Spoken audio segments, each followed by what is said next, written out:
नमस्कार, मैं सोनाली कड़क न्यूज नेटवर्क में आपका स्वागत करती हूँ।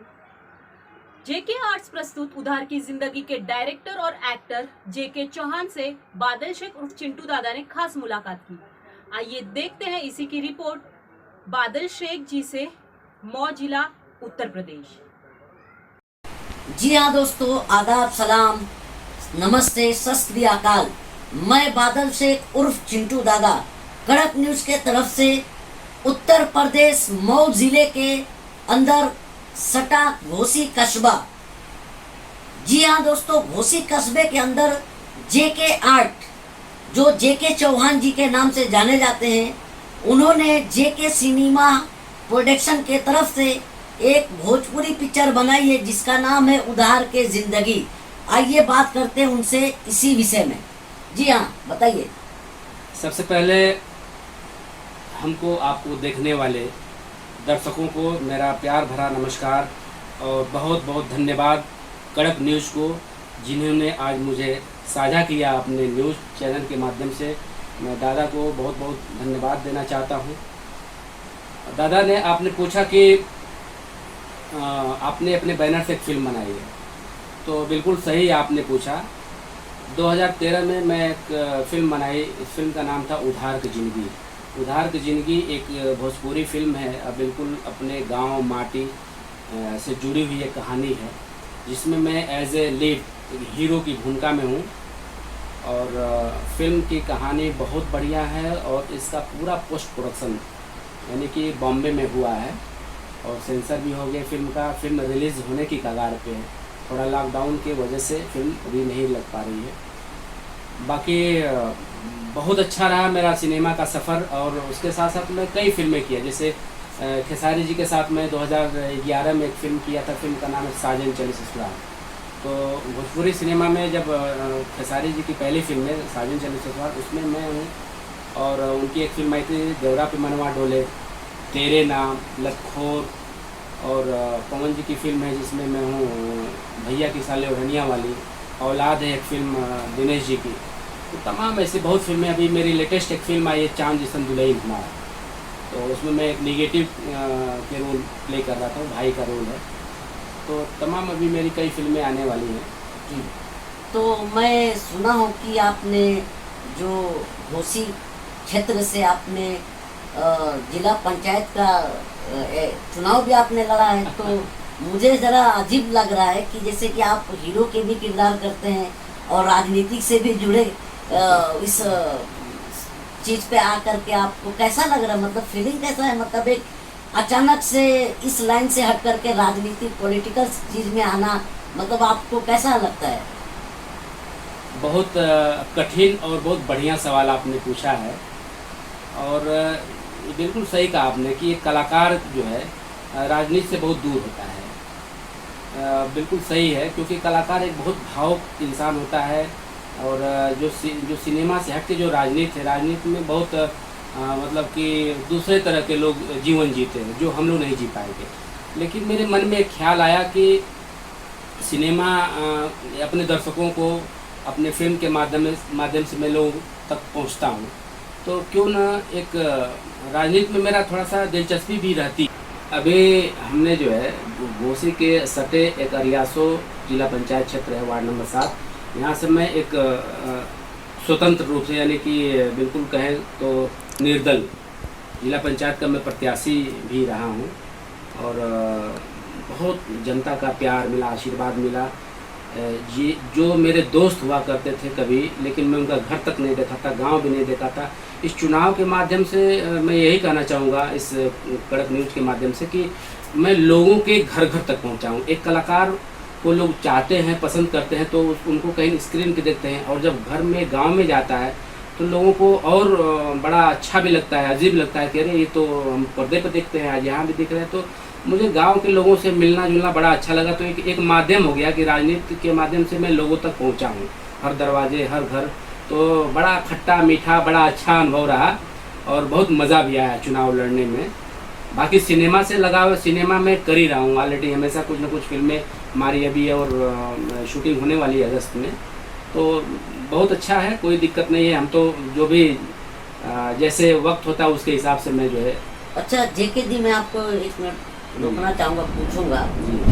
कि जैसे कि भोजपुरी जो कल्चर है, जो भोजपुरिया जो एक टॉलीवुड कहा जाता है भोजपुरी को, तो जिस तरीके से जो आपने पवन खेसारी का जो नाम बताया आपने, तो ये जो पवन है, दिनेश है, खेसारी है और भी भोजपुरी के जो कलाकार हीरो हैं, मैं बहुत उनको करीबी से जानता भी हूँ। मैं अपने न्यूज के माध्यम से कह रहा हूँ, और मैं पवन सिंह के साथ काम भी किया हूँ। भोजपुरी पिक्चरें भी हमारे मार्केट में रिलीज है ऑन स्क्रीन। मैं एक्टर भी हूँ, साथ साथ कड़क न्यूज का मेंबर भी हूँ। तो मुझे जहाँ तक आपसे ये सवाल है कि जो भोजपुरी का एक दौर रहा है, जिसे कुणाल सिंह, सचिन है, जो इन्होंने भोजपुरी को लाया, जैसे मनोज तिवारी जी हैं, जो मनोज तिवारी मृदुल कहा जाता था, काफी लोकगीत, पुरवा, ये सब जो भी आपके भोजपुरी जो कल्चर जो चीज होता है, इस चीज को बड़ा उन्होंने सराहा है उसको। जी। और भोजपुरी इंडस्ट्रीज में जब भोजपुरी को कुणाल सिंह और भी सचिन जैसे भोजपुरी जो हीरो थे कलाकार, तो वो दौर धीरे धीरे जा रहा था। तो जब मनोज तिवारी जब आए तो उन्होंने भोजपुरी को उठा करके ला करके एक मुकाम दिया, बड़ी साफ सुथरा से उन्होंने ये मुकाम दिया, और काफ़ी लोगों की लगाव रही भोजपुरी से। और भोजपुरी जो टॉलीवुड कहा जाता है, बहुत मतलब उसकी पॉपुलैरिटी बढ़ी। लेकिन जिस तरीके से कुणाल सिंह, सचिन और भी भोजपुरी कई जो पुराने हीरो एक्टर थे, मनोज तिवारी जी थे, और रवि किशन जी को भी ले लो, वो भी काफ़ी साफ सुथरी पिक्चरें देते हैं मार्केट में। तो ये जो पवन है, खेसारी है और ये दिनेश है, मैं आपसे कहना चाहूँगा कि क्या ये अपने कल्चर को छोड़ दिए हैं क्या? जैसे कि मेरा कहना है कि इनके भी बहन बेटी होंगी, और इनकी बहन इन किसी के घर में जाती होंगी, बहू बेटी बनती होंगी। मेरा सभी इनके फैमिली से मेरा आदर है कि मतलब अच्छा है कि मतलब कि जो अच्छाई चीज़ हो उसको दिखाया जाए। लेकिन इन लोगों ने उस चीज़ को क्यों छोड़ दिया पीछे, जो मनोज तिवारी जी ने इस प्लेटफार्म को दिया। आज ये लोग ऐसे ऐसे चीज़ें फिल्माते हैं, गाने लाते हैं मार्केट में, तो उस तरीके से मैं जानता हूँ कि कभी इनकी घर के किसी मेंबर को कोई सुनता होगा तो बड़ा शर्म की बात हो कही जाएगी इस चीज़ को।